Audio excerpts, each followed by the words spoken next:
நண்பர் மாதேவனோட நிறைய ஷோஸ் பார்த்துருக்கேன். चूतिया बना है बताऊं क्या तेरे को?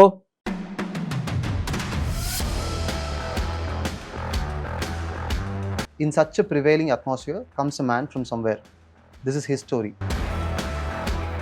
The Maathevan Show. Vanakkam. Welcome to MPower. Welcome to the Maathevan Show. First of all, thank you so much for accepting our invite. Yes, yeah.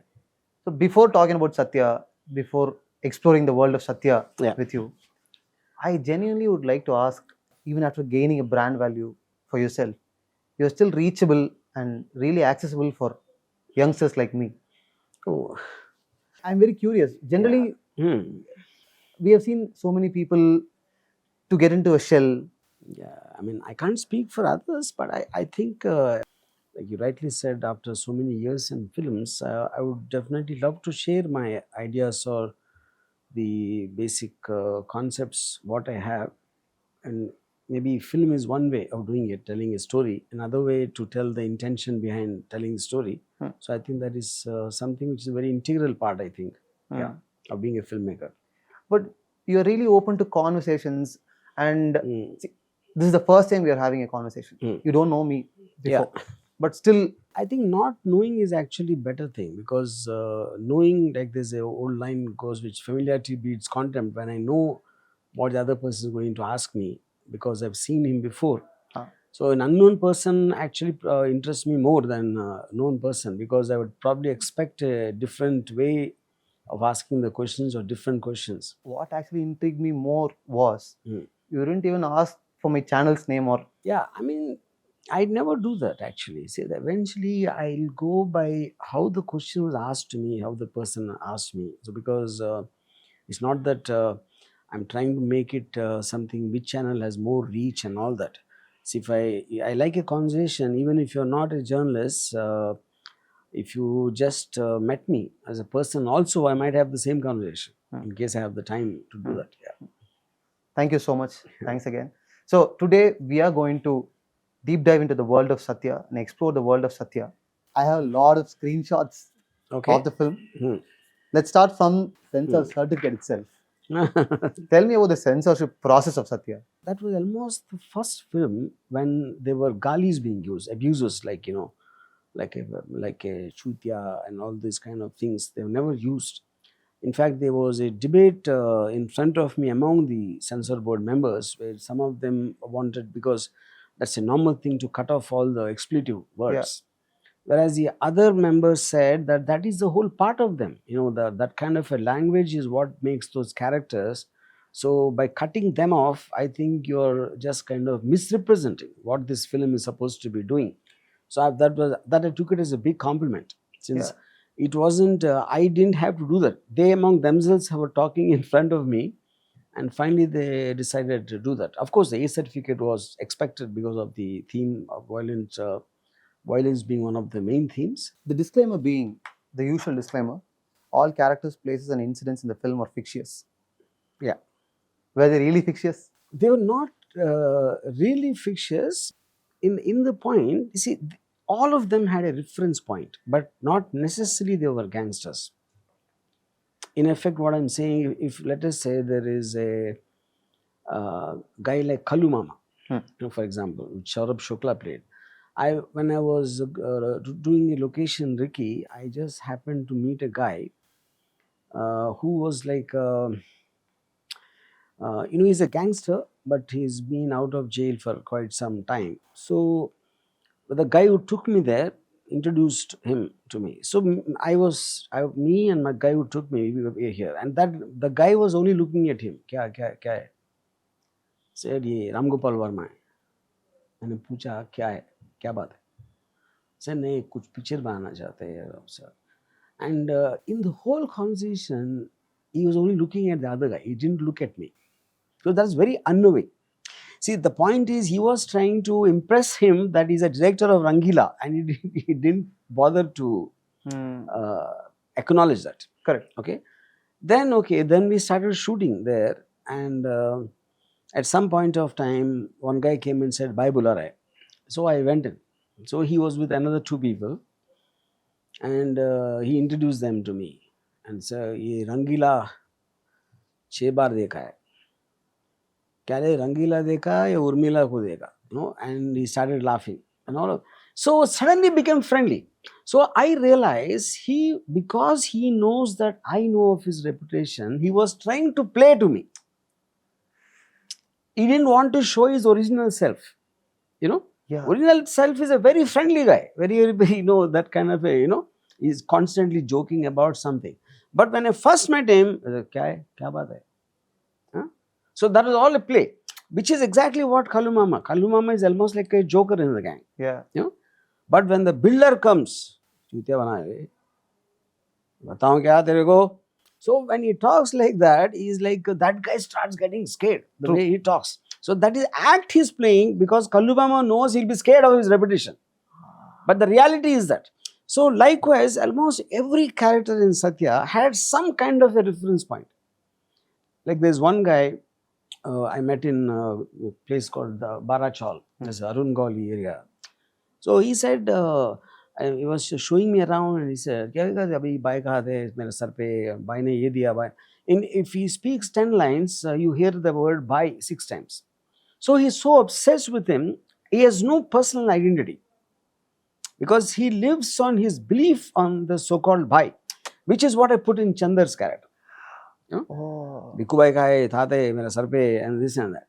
So some of them were gangsters, but some of them were not also. So I think likewise, almost every character had a reference point with the exception of Satya. The ex-gangster. Yeah. Who was getting humorous gradually. Yeah. I actually wanted to discuss about the humor of Satya. I saved it for the last part. Okay. Because what actually surprises me till today, even after so many rewatches, when it comes to Satya, it seamlessly blends love, emotional depth, darkness, violence, and humor. Yeah. Main reason for that is because all those emotions are there in each of us. Every human being will have all those, whatever 5-6 emotions you mentioned. It's just a question of where and how you project them. That depends on your interrelationship and the situation and everything. But the thing is, when it comes to writing, as a writer or as a director, we get confused a lot of times whether this scene would do justice to the actual emotion. What if the humor dilutes the actual emotion of, or the core emotion of the scene? Yeah.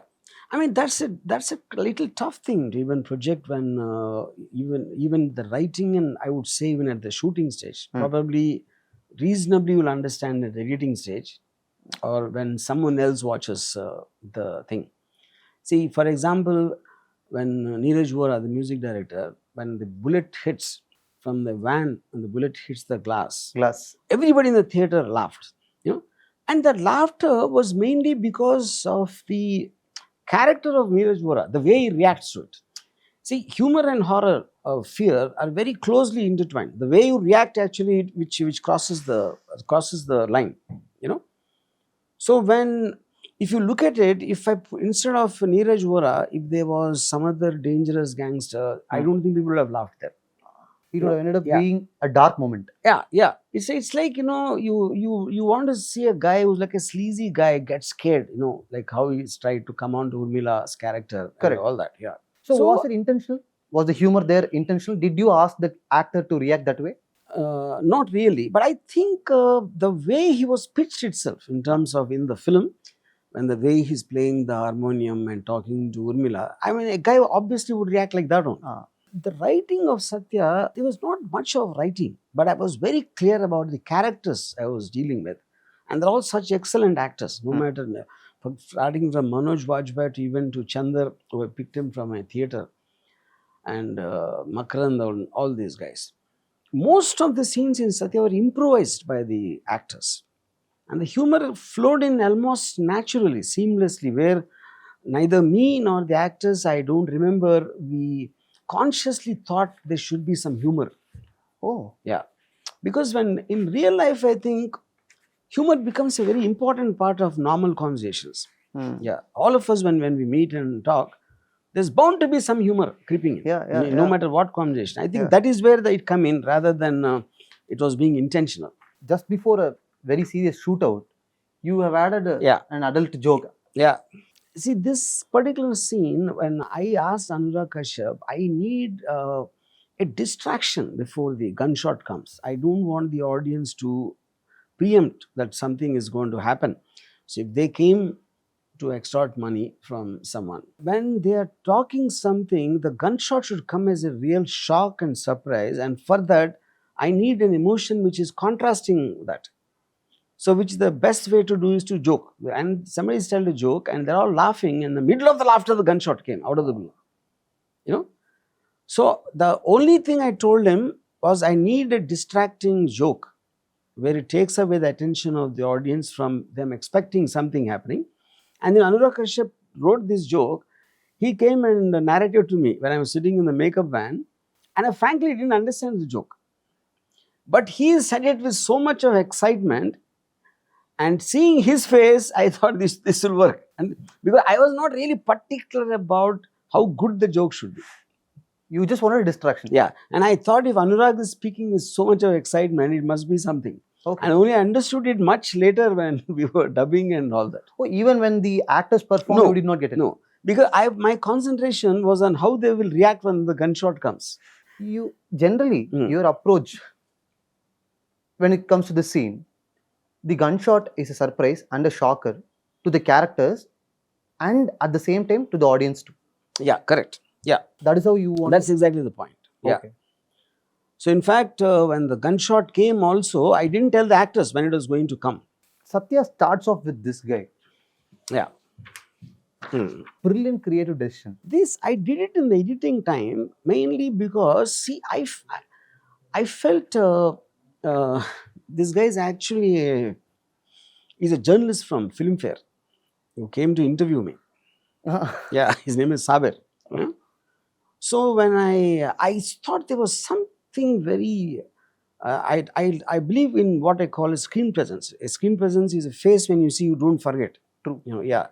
That this guy has that. Did he smile in person? No, not when he came. He's got I mean, yeah. So when he's talking to me, I just felt bloody Satya, I should start with this guy's closer. At that time, honestly, didn't even know what he was doing in the film. I need a face like this to start the film, I thought. You know, and then this was like the fact that the whole film comes like a flashback, you know, from this guy's character when he's reading in the paper, Khandilkar has killed Satya and all these guys, you know, and he's helpless and he doesn't know what to do except for to vent out his rage by shooting the newspaper, you know. So this was I think it was a very poetic thing, but I almost thought about this in the final stage of the film. Okay. Yeah. He comes as a secondary, not even secondary character, but you have added character to this role. He doesn't smile. Yeah. We don't get to see him smile. Correct. I was genuinely waiting to see him smile.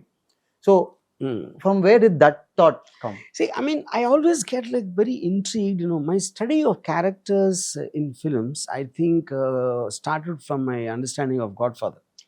Now, Godfather, they very deliberately, there'll be someone who smiles, there'll be someone who's serious, there'll be someone in out focus most of the time. There's that kind of a character study I've never ever observed more than Godfather. So that absolutely was playing on in my mind. So the fact, if you look at him, he doesn't talk. I don't know how important he's in the hierarchy. He's not Kalumama, he's not Bhikhu Mhatre. Yeah. But he's present in most of those important meetings. Even in the meeting of when they plan to kill the commissioner of police. He's just sitting at the wall. He's just a little distant away, but he's within hearing distance. And he's not at the table. You see, if he was also sitting around the table, I think the distinction of that character will go. So he's there and not there. That is what which I think was intriguing. Okay. Yeah. One more highlight of Satya. Satya is known to be a landmark film in Indian cinema, gritty, realistic film. I feel it's a very strong film with a very strong social commentary. The social commentary starts even before the arrival of Satya. Even before we see Satya, the social commentary starts. Yeah. The difference between the two extremes of Mumbai, you establish the contradictions, the extremities of Mumbai. This is almost like what I felt when, see, I went to Bombay first time when I was running a video library, you know. And I used to go to buy cassettes in a bus from Hyderabad to Mumbai. That was my beginning vision of Bombay. And okay, at that point of time, maybe I went to some pubs or things like that, but not, I had a very, very superficial idea. Then when I shot Rangila, that was the first time I spent a long time in Mumbai. You know, when I watched the Dharavi slum, and there's a very rich bungalow here, and next to it there'll be people on the pavements. And in terms of the economic disparity on such a wide scale, you won't see it in any other city except Mumbai. So, which is why I think crime thrives there. In terms of the population, and almost the government fails in putting any kind of a control. And that disparity is what which always erupts in chaos. So that is what it's indicated in the beginning of voiceover when it comes. Not just as a voiceover, even in a very trivial moment, even there, in this conversation, they talk about law and order of the country. This one scene I'm really, because I almost didn't know what they're going to speak. See, Makarand is a very intelligent guy. He's also a writer and director himself. You know? This whole thing was improvised by just Saurabh and Makarand. If you notice, there's just one single shot which I didn't even cut to their close-ups or anything. And apart from what they speak about the country, you can almost feel the camaraderie, how close they are, without really having scenes to establish how close they are. Just in the touch of the physical aspect to it, and which I think worked as an incredible counterpart when, after killing Bhikhu Mhatre, why he doesn't kill Kallu Mama, because of that camaraderie. So he's trying to explain to him, this was a necessity. It is not that I like killing him, but we had no choice but to, The staging of the scene, the camera angles and the movement. This is where Kallu Mamas, it's like a meeting place. It's like an office or whatever you can call. So I never went into there were no women in it. So I'm expecting that to be a workplace for them, you know. So I thought this banister, that was interesting in terms of that. And I just put a low angle shot. I basically had an intention of cutting to the close-ups and suggestion shots and all that. But in the master shot, they were so brilliant, I just didn't feel like taking any other shot. So what about the cigarette slipping from the Vakil's hand? Was it planned or? That happened in the shot. Oh, nice. Yeah. How would you define the cinematography or the visual style of Satya? I personally never thought of any style for Satya, because Satya is one of the few films I never really cared much about photography, because I know it was a very character film. And if you look at it, majority of the film will be in eye level shots, where I wanted the audience to feel they were there when they're seeing them talking. I'm not giving them objective angles, like subjective angles, like most of the time. I don't mean the entire film. Correct. So I think, and also the lighting and all that, I want it to be as real as possible, not to stylize it, except for some shots. For example, when they talking about the killing of the commissioner, I put Sabir in one spot near the wall. Correct. To separate that and put one spotlight. Some scenes I have done like that. But I would say the majority of the film, I was very adamant about the camera work not standing out. Just let it be the way it is. In fact, even the DA was not done in terms of prop. I just wanted it to how you see in real life. It should be like that. We don't get to see the actual purpose of Satya coming to Mumbai. Yeah. According to you, did you have to have an idea of why Satya comes to Mumbai to convince yourself as a writer? No. See, so for me, backstories bore me a lot, personally, even if in other films also, not only my films. Because see, what a character does is important. Who he was before that, I don't think is important. So I would rather select a way to get out of that. For example, when he says "Maa Baap," he says "Marge," because I did that Marge mainly because I don't need to see them. So in otherwise, what will happen? He comes, he might call them once in a while, or he might talk to Urmila about the parents, or he might want to go there or come. So to avoid all that nonsense, I kill them. So I do, and also one more thing is, see, for me, Satya was it's like a thought, it's an idea. My first idea of Satya was I wanted to create a hover dork in the underworld. of Ayn Rand's. Howard Rock just comes into the story. You know, this guy got off the train and he came in. The story started from there. Yeah. So what happened before he? Where did he come from? What did he do before? I think is irrelevant to the story I am telling. Yeah. So the arrival of Satya, Mm. I feel in such a prevailing atmosphere comes a man from somewhere. This is his story, and we get to see your name. Yeah. Was it a statement? A lot of people ask me this. To an extent, it's true. Not that I was very conscious and I wanted to make it a point, because I also came from somewhere. And also, this particular theme is recurring in many of my films. Even in Shiva, Nagarjuna comes from somewhere. True. Satya comes from somewhere. And conquers. Yeah, correct. So I think that mainly I took it from most of Bruce Lee's films had a very similar line. From Return of the Dragon to Fist of Fury, all of them. I was very heavily influenced by Bruce Lee's films in my childhood. In fact, if you look at Shiva, it's exactly a copy of Return of the Dragon. This guy comes into college and some things are happening, he gets into trouble. Yeah. And instead of the like in Bruce Lee's Return of the Dragon, he comes from Hong Kong to Rome, to a restaurant, and there the trouble starts. Correct. So instead of the restaurant, I made it a college and made the exact same film. I believe in this line of Steven Spielberg when he said, my stories are about an ordinary man in an extraordinary situation. Ordinary man is nothing but who you can relate to, who you can connect to, who you can probably identify, either in yourself, or you might have known someone like that, or you might have wanting to know someone like that. Well, that is what I think a proper definition of a hero. So in that sense, if Bruce Lee was called from Rome in some trouble, what happening, and who's being troubled is that girl. You know, in Shiva, that's Amla. Okay, then he hit somebody, Bruce Lee. They go and bring someone else. In here also the same thing happens. Till the point of time when they start taking him seriously. Who's this guy who's come from Hong Kong? The same thing Bhavani does in Shiva. Who's this guy who's come from somewhere? Yeah.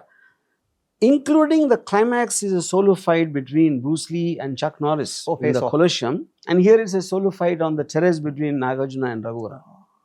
It is that extent.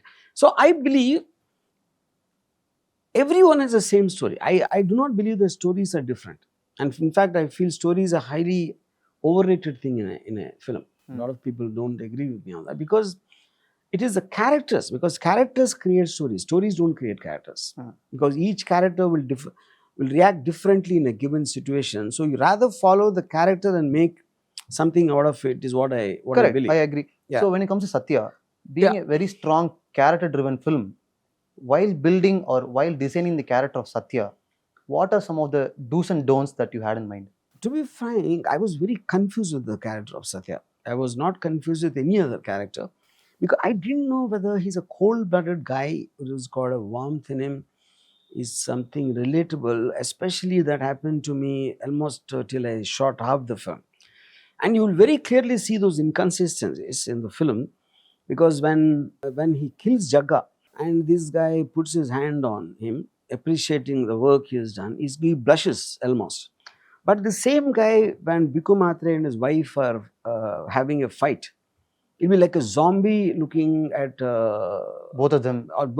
That's a very stupid expression. That's my fault. I'm not talking about Chakri. I asked him to do that because I shot that before the Jagga killing. Oh. So at that time I was unsure about what exactly Satya you did not have clarity. I didn't have a clarity. Yeah. Which is the reason quite a few times there's inconsistency in his performance, because as a writer and director, I was not clear. This inconsistency, or you being not clear about how Satya would react to certain situations, did it affect you as a filmmaker in thinking whether audience will also get this confusion? In many films and situations, I would feel this is a mistake I have done. But I also believe that some mistakes like that are not going to really make a difference, because others might interpret it in a completely different way. Because what you did, you compare with what you thought you should have done. But others, they see this. There are many people who got very intrigued with that kind of a... I agree. That also can happen. Because the exact scene where Bhikhu Mhatre and his wife are getting into a fight. Yeah. and Satya looks at them, Mm. I actually thought this is very new to him. Mm. The other fights, the darkness of the underworld, he got exposed. Yeah. So he smiles. Mm. But this is very new to him. This is Yeah. very weird to him. Correct. So I But interpreted see, in that way. the mistake there is, I see anybody would either just look down or will excuse themselves that they will go because it's a personal fight happening between two people, or it could be that he's trying to tell Bhikhu to just calm calm down. down or something. But he keeps on staring at Shefali. Wife. That I think is a very wrong. Which I mean, I even after having so many years, I can't explain that expression why I did that in the shot. Yeah. I actually have that question. Okay. Yeah.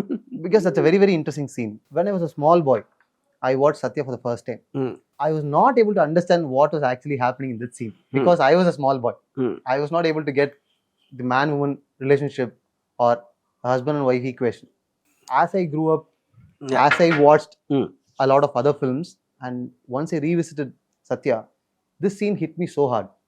It's very true. It's very real. Mm.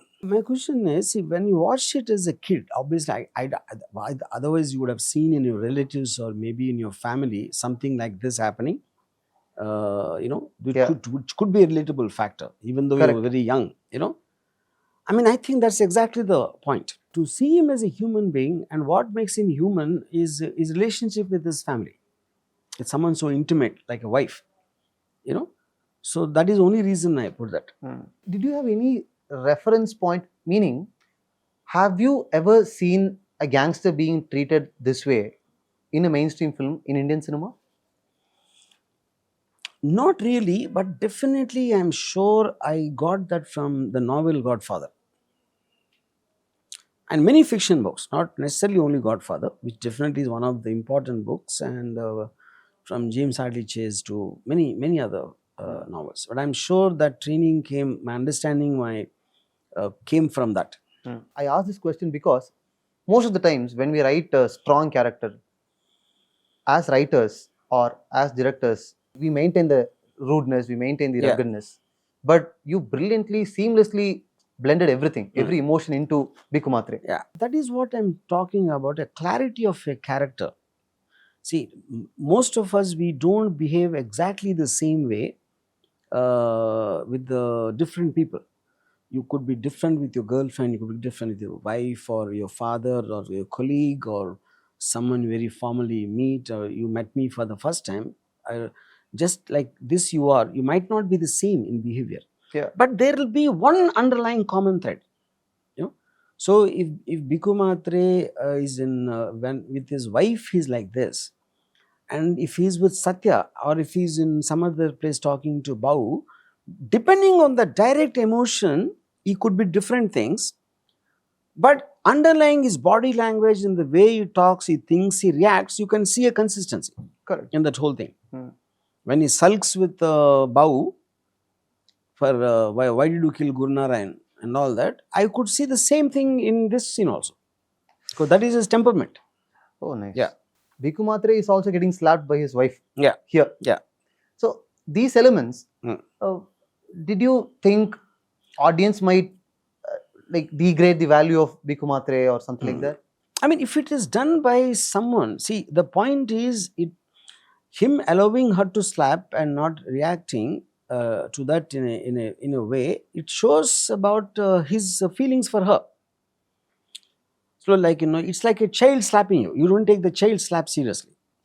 Though you know you have more power than the child, you kind of get amused by it. So his wife also treats him like a child? Because he because the intimacy is about that. Like if you're intimate as husband and wife, physically, emotionally, in every which way, I think the aspect of your fear or looking upon him as a superior person goes off. Okay. Yeah. So Bhikhu Mhatre is slapping her. She also doesn't take it seriously. No. See, she feels she's right. See, why do you get angry? Anger is nothing but when you feel right. I am right. Only then anger comes. The fact it didn't come and he's drunk and this and that, she feels angry, which means she feels he's right and he's wrong. Correct. Which gives her a right, like to beat a child. Whenever you establish a character, one moment is very sufficient for you to establish the completeness of the character. For example, when you show us Bhikhu Mhatre for the first time, the whole underworld fears him. Yeah. People from his Correct. gang fears him. His kids are afraid of him. Yeah. He screams at them. Yeah. But his wife is not. He's not afraid. Correct. I remember reading an interview of Francis Coppola. He said, see, you can't connect to a man who can kill, but you can connect to a man who makes spaghetti. So the man who makes spaghetti kills, you connect immediately. So Bhikhu Mhatre as a killer, you can't connect. Bhikhu Mhatre as a family man, I can connect. I am also a family man. The audience sitting in the theatre are family people. They know what they go to their wives. So the fact that he's a guy, he's a henpecked wife, and his wife treats him like a nobody is something everybody knows. Everybody can connect. So this guy goes out and becomes a Sher Khan in the gangster world is what the connection. So though there are only 3 scenes of Shefali in the whole film, I think, But we can feel the love. But you can, because he becomes human because of her. Otherwise, he would look very, what do you call, a kind of a cold-blooded person in terms of as a killer. So I think if you look at a tiger in the National Geographic, you see the tiger, you get scared. But if you see the tiger with its cubs, you get an emotional connection. Correct. Yeah. Oh, nice. Yeah. And his wife placing a hot cup of chai. Yeah. And him suddenly reacting. Yeah. How did you come up? This is something they improvise. What is it? Completely Shefali and Manoj. I still remember because I just was standing there listening to them. They said, I'll just put this and all that. That's because they're like theatre guys, no? They're very, very Brilliant. What did Satya convey to you? The film or the character? Yeah. Did it convey what you actually wanted to convey? For me, if you ask me, like in a one line, if you ask me about Satya, an aimless guy who just without any proper objective in life, and he's just come to the city, no matter what the circumstances before are, and he gets into a certain situation where his self-respect comes in between, and once he takes action on that by beating, after that he just gets sucked into the... So it is a self-respecting man, but he didn't have any ambition of becoming something. He didn't have any objective to do something. So it is the circumstances which pulled him in. And once he pulled him in, his intelligence and his self-respect started building him up, one reaction leading, and which was interspersed with him falling in love with this girl. And where at a point of time, he wanted to choose his love over what is becoming. And, what is becoming? Yeah, what is becoming. And that is when he wanted to go out, but it was too late at that time. Yeah. But this is what intrigues me most about Satya, because in other films, we are able to clearly define the protagonist's ambition. Yeah. Like, he might be a bad guy, but he wants to conquer Mumbai, or he wants to become a leader. Here, he doesn't have any such that's what I'm saying. Like Bhikhu Mhatre has. Yeah, Bhikhu Mhatre has ambition. He wanted to rule the gang and blah, blah, everything. Mumbai ka king Kaun and all that. Brilliant shot. Brilliant and shot. Even in one shot also, though Satya is more intelligent. And why do I say that? Because every time Bhikhu Mhatre asks Satya for an advice, he doesn't take a decision. Correct. But the way he speaks, it looks like Babu bolta hai, milna chahta hai. So actually what he's saying, what do you think? Should I meet him? Is actual question. Correct. But he makes it like a statement. So his trust in Chakri's intelligence, Satya's intelligence and thing, which means that he's better than him, is what he's actually openly admitting. In spite of that, he's not eyeing Bhikhu's chair. He never talks about money. He never talks about becoming bigger in position. This whole establishment sequence, a slow establishment of the workspace or the bar, felt like watching a Martin Scorsese film. Because films like Raging Bull has something very similar. But you also include Satya into their conversation, keeping him in the foreground. This is a brilliant visual idea. The dance bars are like very popular in Bombay culture, And many times it happens that gangsters keep frequenting these places, which is like a very common knowledge, at least to in Bombay people. So the fact something should happen to him, and like it can happen in any hotel. Suddenly someone gets upset with a waiter or something, taking a wrong order or whatever, we see that. But you rarely see a waiter turning back, because of the insult made by a customer. Correct. Which probably dates back to Diwar for me. Like when Amitabh Bachchan throw a stone, my fake paise nahi utata. So I think the self-respect element of it, I think, is a very key thing for a protagonist. Oh, you mentioned self-respect multiple times in this conversation when we talk about the character of Satya. Yeah. But nowhere in the film, Satya openly speaks about it. You don't mention the word. Yeah, correct. So I think when you see it and when you feel it, I don't think there's a necessity for either him or someone else to say that. When someone comes to beat you, to run away or to be scared or to plead to him is a person who doesn't have self-respect. So, but self-respect comes with a price, because you might have to suffer. Like he suffered a beating because of that. Now, Bhikhu Mhatre, when he tries to beat Bhikhu Mhatre, we know Bhikhu Mhatre is enough powerful, he could still kill Satya. Correct. Yeah. But he didn't do it. Why? Because he liked his self-respect. And always the underworld will be looking for people who have those qualities, because they will be assets to the gang. My question is, Satya could have got killed multiple times. Correct. Why didn't he get killed? Why didn't he get killed is a question of that can be asked of any character for that matter. True. So in the context, when he gives the reasoning and he says we should kill Guru Narayan, to make the point, so when he convinces him of the necessity and the logic behind why they should kill Guru Narayan, so you take a decision based on the data you have and what is long term, which is the same thing which even countries, like if Iran attacking Israel or Israel also comes from the same space. So the complexity of Bau ke niche ye hai, Guru Narayan knows these two people, and if anybody is killed, what will happen? And if he does something to Satya, it might irk Bhikhu Mhatre, but Bhikhu Mhatre might be needing for election. So this internal politics between the power dynamics is what which causes that. True. Yeah.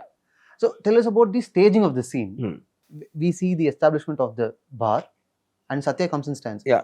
You keep Satya in the foreground. Yeah. The conversation is happening there. Because if the film is about Satya, we already introduced him, and in this context, when the camera is and he comes and serves these two people, he is going to do that. Yeah, he's going to do that. So he becomes an important part, because the story is his. So I think it's a very obvious shot to do. Yeah. See, you could have also cut and had the conversation there, and you could have also made Satya enter the frame. Yeah. But instead, see, the difference is, I think it is coming in the context, because those characters are not important for the whole film, and they get highlighted because the protagonist is to the back. Brilliant. Yeah. See, if I have a context that suggestion, they become unimportant. Correct. I need to give them the due importance of what is going to happen. Only when Satya enters, they gain the spotlight. Yeah, correct. They gain the importance. Yeah, correct. Oh, nice. In this moment, they could have killed Satya. Correct. Right? Correct. Why didn't they? Or how convinced were you that it won't be? See, at that point of time, they won't take Satya so seriously. See, like, when you want to teach a lesson, you can scold, or you can beat, you can slap, or you can go ahead and beat, and killing will happen only when you take the person seriously. That he could be an impediment to you later. He can kill you if at all things go beyond a point. So killing is a very serious business. Violently beating is different, slapping is different, giving abuses is different. They're all 4 different degrees. But Satya is nobody. Here, only because nobody they won't kill. Yeah, that is what I'm saying. Tell me about this conversation. Again, this might be a very trivial moment, but you have made a very strong statement here. Yeah, why? By Bhagwan Bhi. Yeah. So that is me speaking, because I don't believe in God. But since people have this fixation about Vastu and all the right things to be there, It is almost like mocking that belief. That's what I think that scene is. Yeah. Yeah, he casually says there's a TV, a fridge, and even a God. Yeah. He asks Satya, do you believe in God? Yeah. And he says no. No, correct. Satya says no. Why did you want to register it from Satya's point of view? Why did you want to register that Satya is an atheist? I mean, not something in particular, but I just feel a man who doesn't believe in God, I feel is a writer of his own destiny.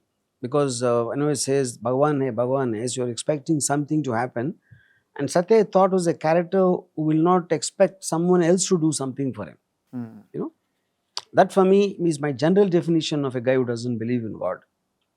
Yeah, so I think it has come very near in terms of why the way Satya's character is treated in the entire film. The only time you actually see an emotion in him is where Urmila is there. Correct. Yeah. Even with Bhikhu Mhatre, you don't see that much. So his love for Bhikhu Mhatre is very, and it is understated. Absolutely, it never goes beyond a point. You are also an atheist. Do you believe that you have written your own destiny? I definitely believe that. Destiny is two things, you know.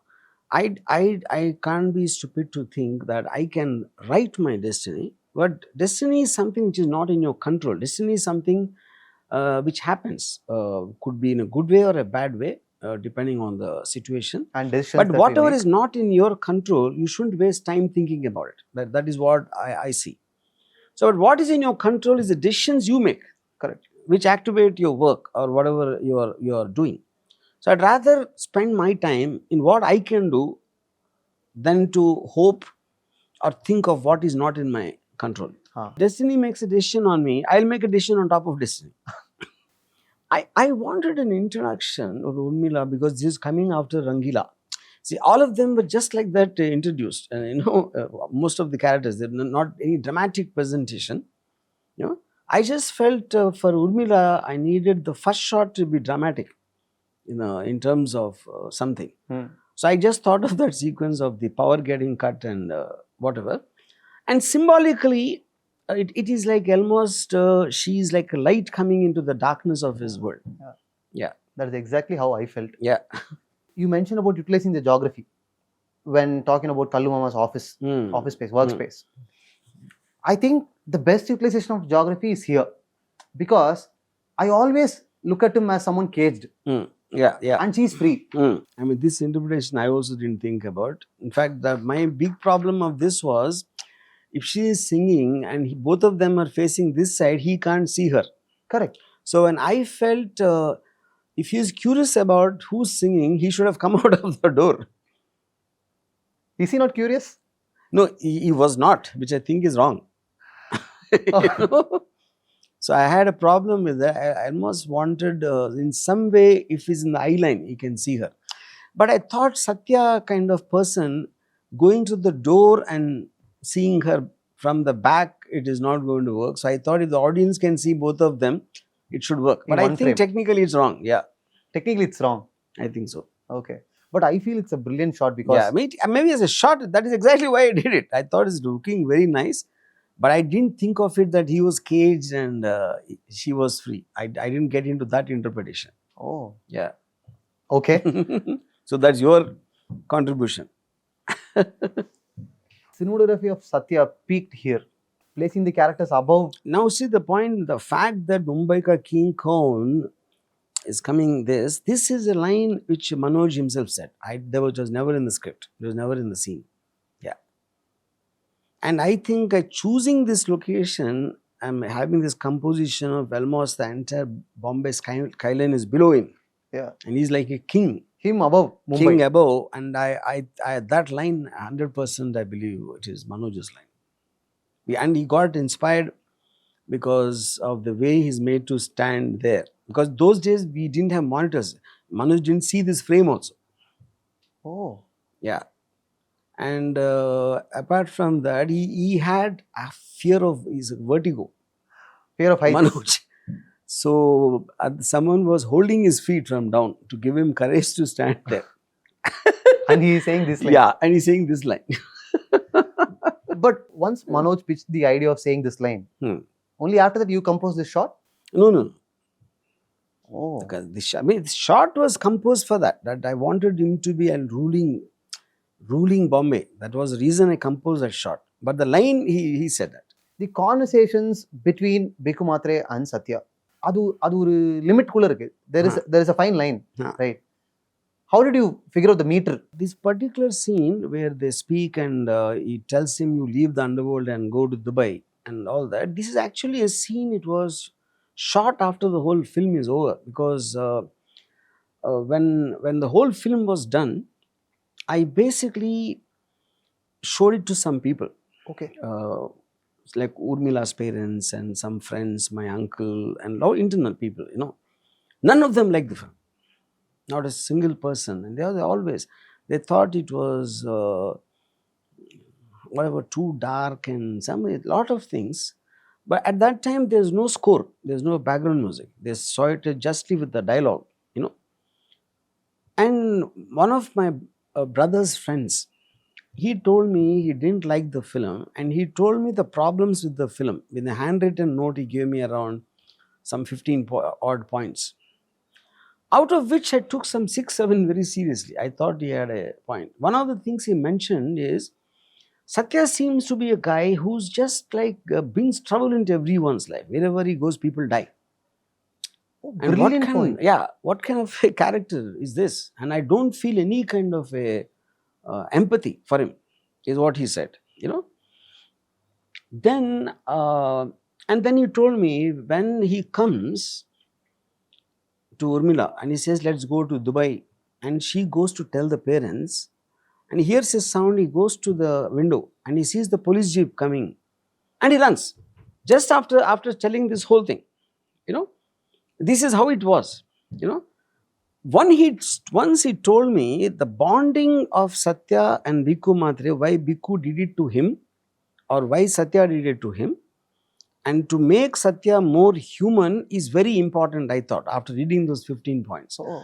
Then I shot one after the Atikya Khandala song, when he comes from the honeymoon or whatever you think. Correct.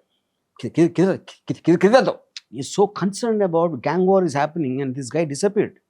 So in the way he stammers, like a mother, I remember telling, mother, suddenly the child is missing, and after some time the child comes home and she's fearing the worst.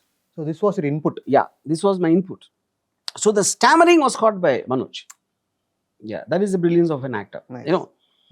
And the stammering is which indicated how concerned he was in the course of time with this one.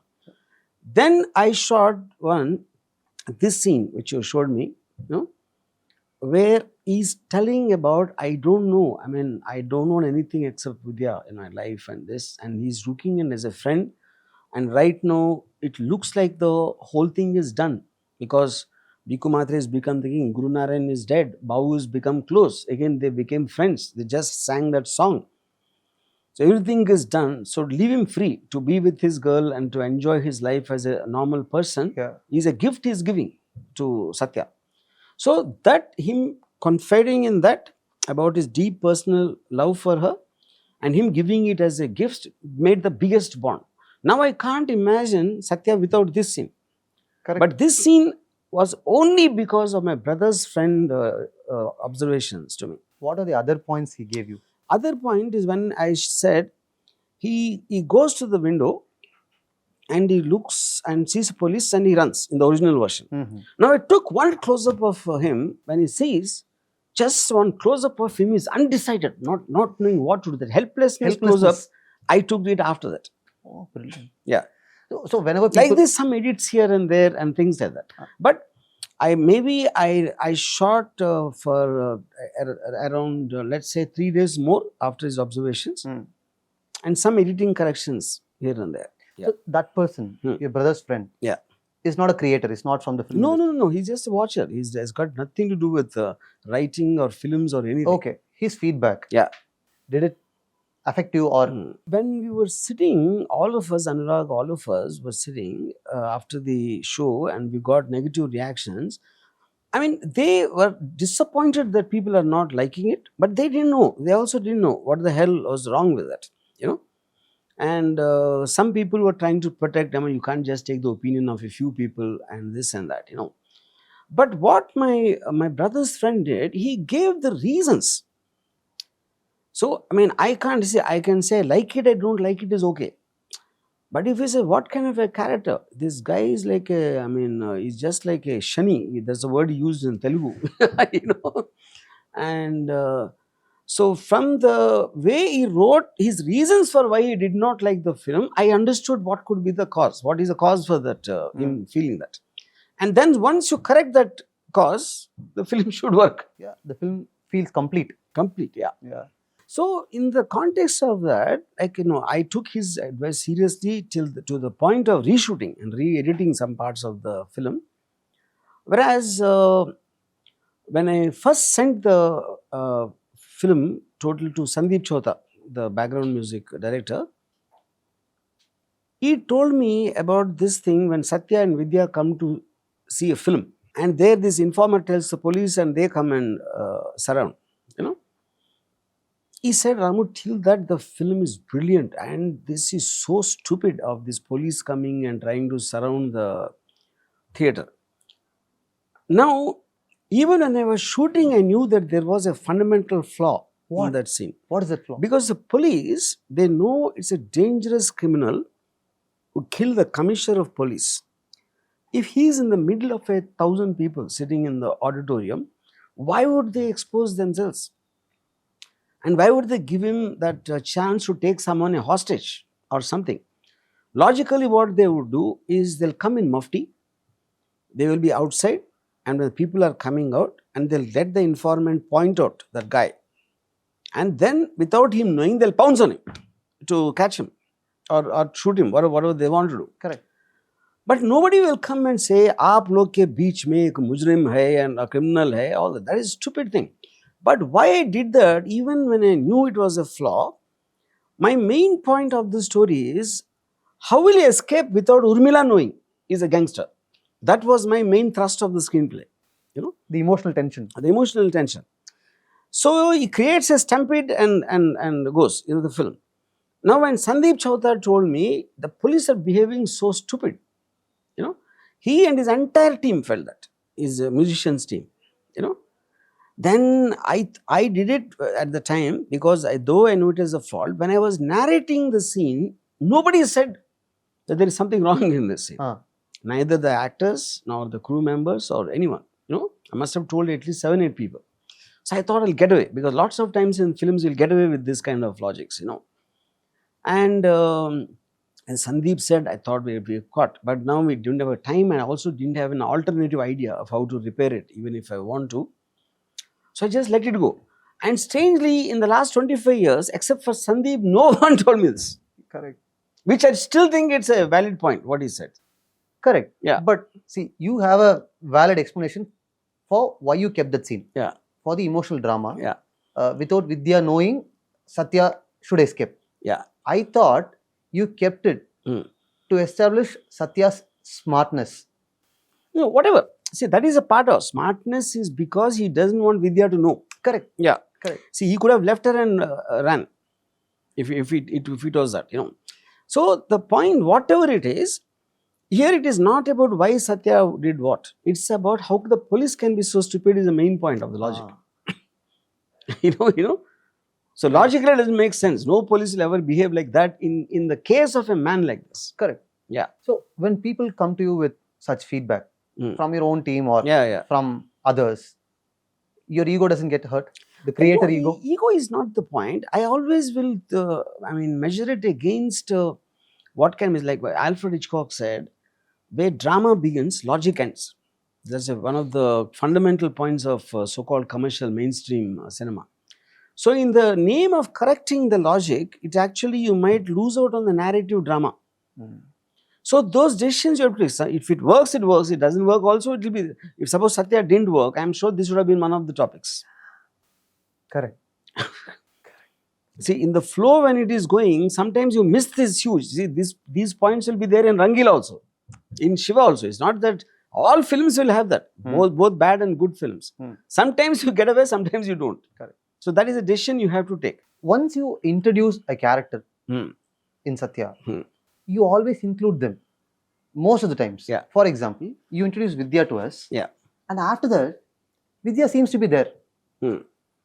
Hmm. She's there. Yeah. Everywhere. Hmm. You don't miss her just because something is going on in the underworld. Correct. You don't miss her. Yeah. I'm going towards the climax where she plays a important part in the transition of Satya from what he was, what he is, and now what he wants to be later because of Vidya coming into his life. You know, so that itself calls for her involvement. And also she would be kind of a incredible contrast in the darkness of the rest of the film. That's exactly what I felt here in this scene. But while shooting, didn't you feel that too many things are happening in one scene? No, I didn't feel that. Because the scene itself was conceived for that. Yeah. Because the fact that she is unaware of his other side, where in the same scene you're seeing him with a guy being tortured, hung, and just being killed, and in the same scene goes out to meet her and comes back. I think that was an incredible mix of it's almost happening in the same scene. But one girl she doesn't know what's happening in that, and they're kind of making jokes about his affair with her. Yeah, that's the most important thing. The fact a gentle, pretty-looking girl doing some household chores like buying vegetables or something, and here there's a guy hanging in by his hands, being tortured. Yeah. The same girl looks at him as a devil. I was looking forward to Vidya opening the door. I thought, what if? Yeah. I am sure many people would have thought the same. Yeah. But from where did you get the confidence that you will be able to convince us? We were rooting for them to get together, right? But for me, my point is like it came as a shock to her when Kandilkar, the inspector, tells her the reality of this guy. You know, at the back of her mind, whether she consciously thought about it or not, why this guy came apologizing to her place. You know, like that one incident would have made her believe completely. Like a Ronnie Sagar music director who was behaving so cheesily and cheaply with her, him coming home and apologizing, and then Kandilkar tells her, "Do you think tera gana sun ke diya ho?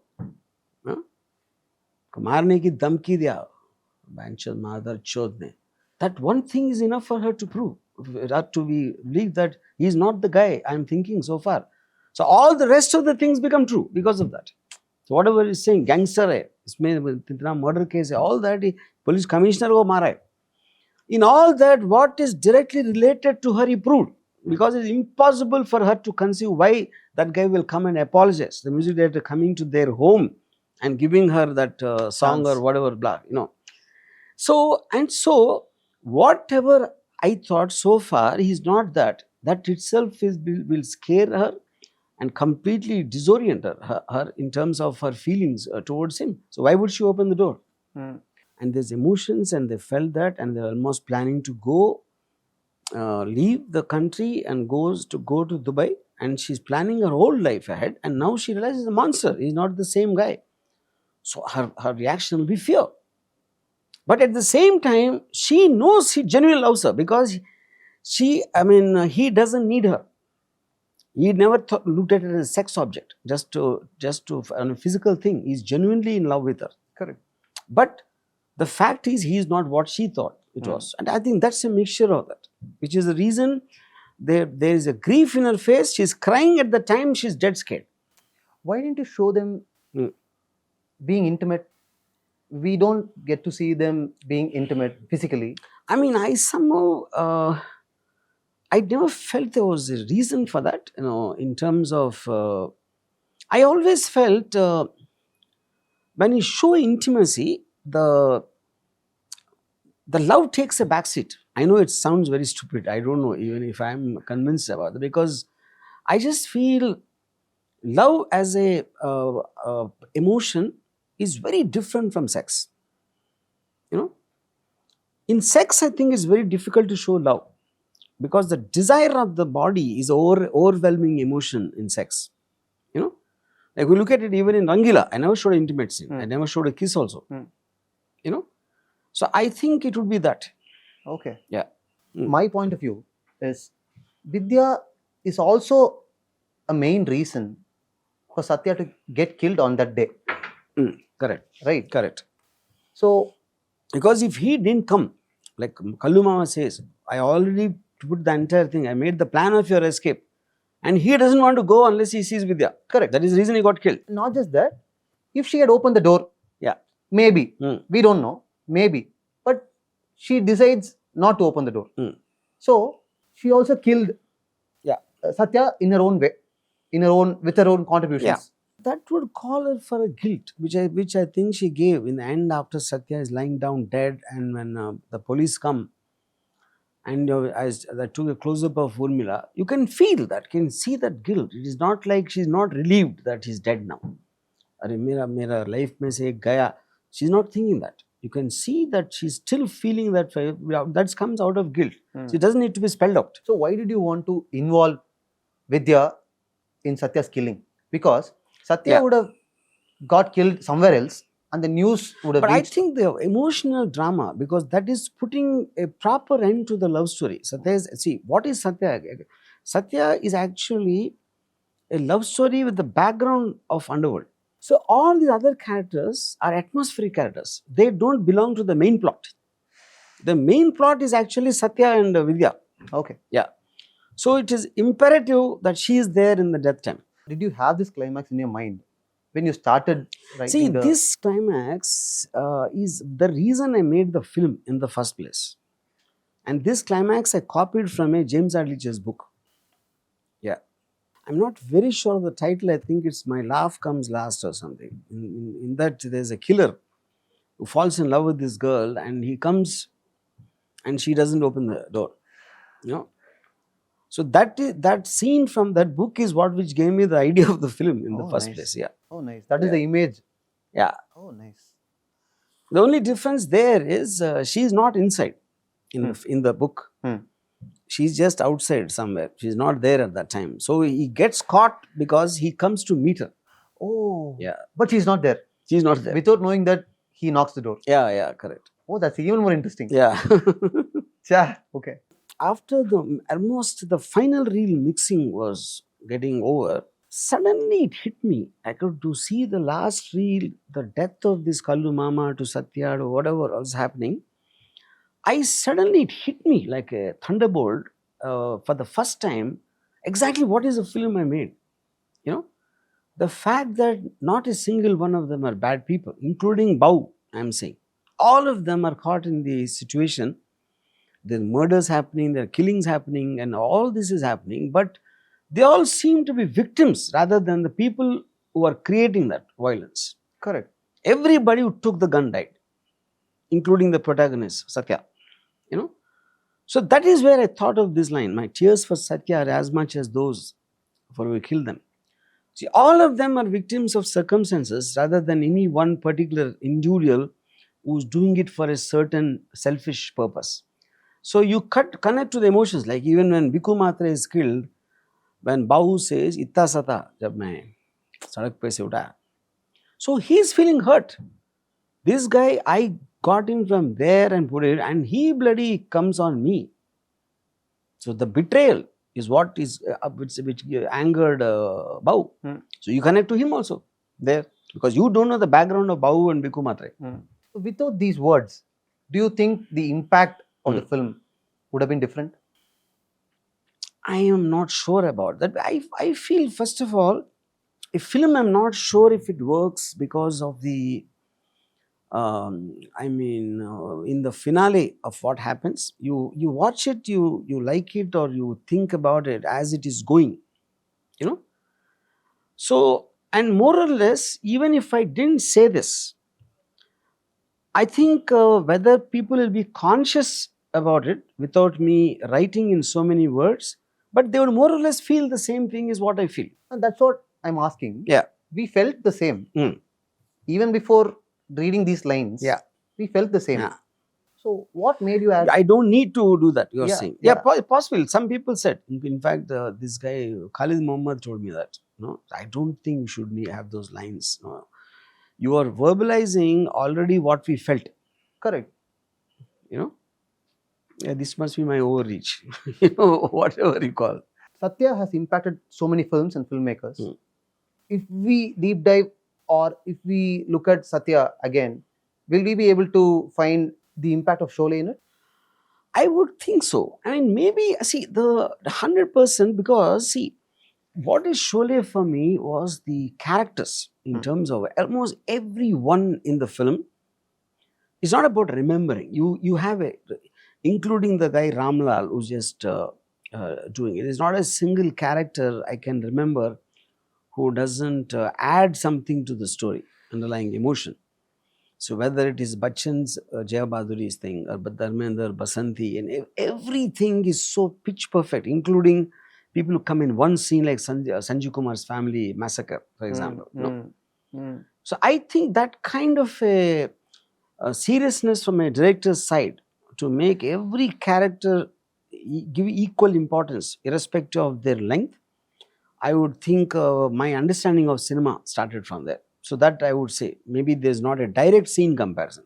Correct. Impact of Nayagan? Not really, because see, I am not really fan of Nayagan, in terms of like, but actually Mani doesn't like any of my films, I don't like Mani's films. So that is our relationship. Because see, Nayagan for me was, maybe I also know that character quite well, Vadaraj Madaliyar, what is based on, what Mani did, so for a lot of things, Kamal's performance, all that is fine. There are moments and all that. Overall, as a film, I was not, So, not about Nayagan, but Mani didn't influence me. Who influenced me was Balachandra. Balachandra's lot of influence of is there. Like, in fact, recently I was watching one Tamil or Telugu film or Tamil, I don't remember, of his. I was surprised to see how similar my cuts are. Oh, I myself got surprised. Obviously, because I learned from him. He's much before me.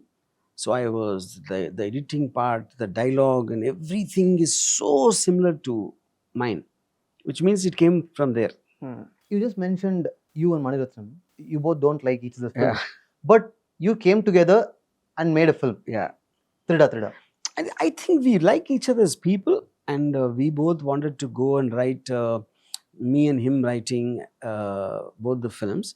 And he didn't listen to one idea of mine, and I didn't listen to one idea of his. So we made our own films. Okay. After coming out, yeah. But still choosing to collaborate, even after not liking films. I mean, see, that's the point, because both of us are very strong-minded people. He's got a very unique way of making films, and I have my own style. So I think if two people to collaborate, two strong-minded, creatively collaborating, I don't think it can happen. So when it comes to edit table, what kind of a person are you? I'm ruthless. I just don't fall in love with anything. I just cut it, But editing is where the film is made, actually. If you look at it, I mean, a lot of people think it's scenes, it's or a story. It is actually, film is nothing but a series of shots coming one after the other. So how they tell the story, I think, is a very difficult thing even for a director to understand. See, if I say Satya is about a guy who came to Bombay to make a work, and that's his story.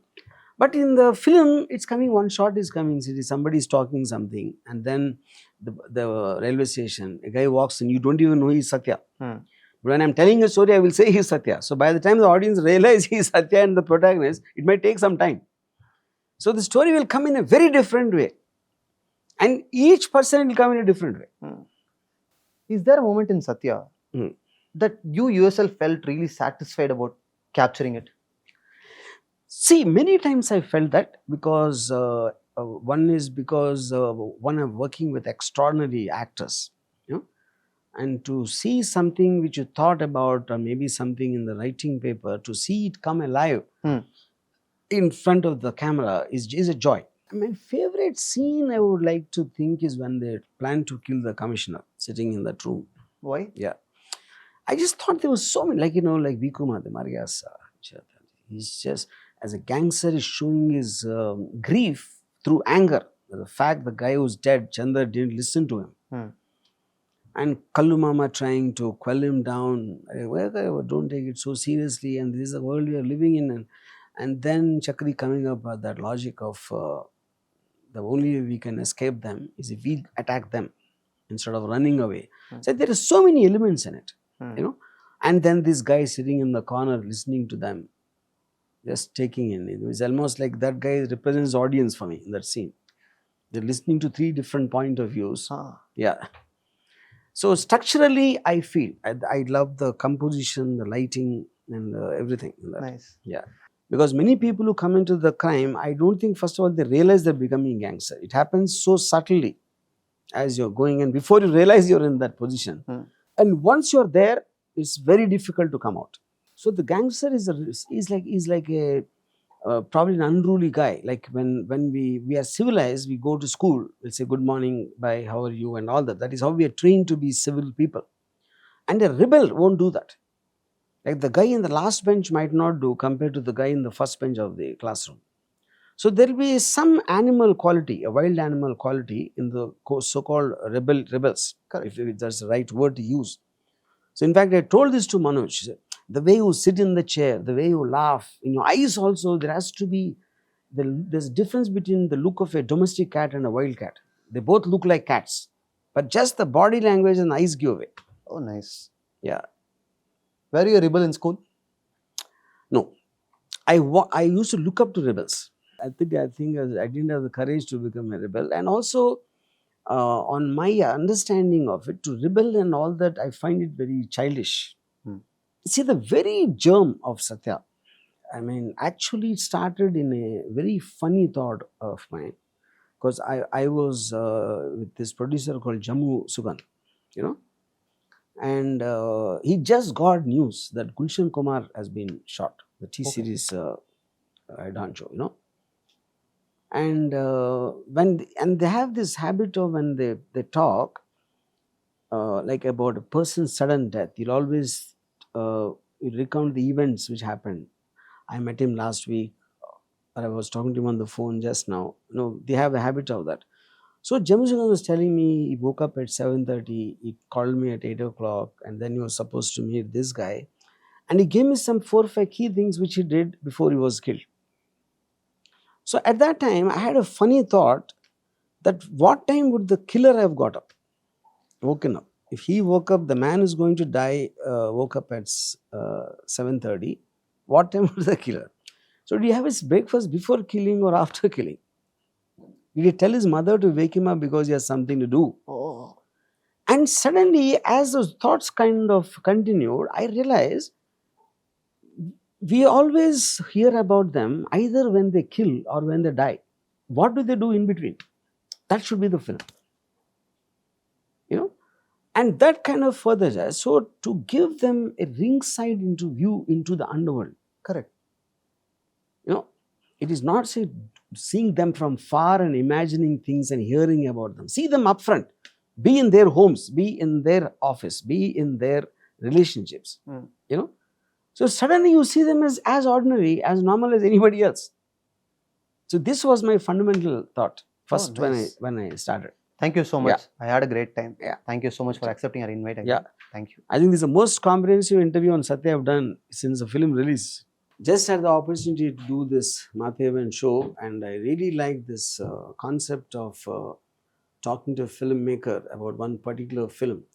I've done so many interviews on Satya since the film released, but the way Maathevan had conducted this in terms of going into specific moments and specific ideas and thoughts which went into the making of the film, I think is truly a path-breaking idea, and I think the series will do very well.